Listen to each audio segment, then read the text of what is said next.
Ես այստեղ եմ, որպեսզի կանգնեմ իմ պարոն Կարապետյանի կողքին, համաձայնելով այն իրադարձություններին, որը հիմա կատարվում է։ Այդքան բան ուզում ենք մի վայրկյան շուտ իր անազատության մեջ տեսնենք, որ համաձայնեն իր ամեն մի ասած տալ։ Ասում են սահմանադրական կարգի տապալման մեջ են նրան մեղադրում Հայաստանի Հանրապետության ներքին կյանքին խառնվել։ Որ տասնամյակներով ինքը հայ մեր կողքն է եղել, դրա մասին չենք ուզում խոսալ։ Մենք իրավաբանությունը չենք հասկանում, մենք չգիտենք այդ այն ինչ որ դուք ասում եք, մենք գիտենք մի բան, որ մենք եկել ենք մեծանուն հայ կողքը լինելու համար, մարդ, որը որ տասնամյակներով եղել է մեր երկրի անկախության, պատերազմի եւ այսինքն մեր համար սա համարժեքա քրքրքորյանը եթե կենթանի լիներ, իրաց ինչ-որ մի բան կատարվեր, մենք կներենք իր կողքը։ Զուտ է, մեծանուն հայի կողքը։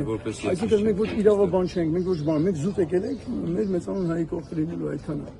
Այսինքն դուք կիսում եք իր բոլոր ասածները, որը նա երեք եկեղեցու վերաբերյալ է հայտնել։ Մենք անկեղծ ասած այդպես ուշադրի չենք եղել։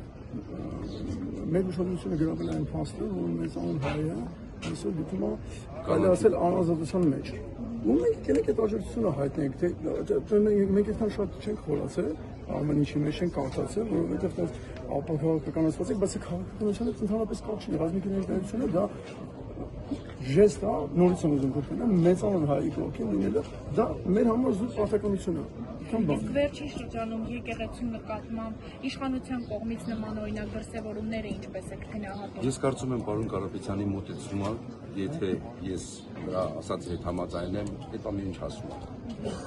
Ես միայն իրան եմ լսում։ Չգիտեմ, կարծում այո, հասկանում եմ եկեղեցու ազգի ոչ թե ինչ-որ պրինցիպների կամ քաղաքական ինչ-որ ուղղվածությունների վրա բացասական։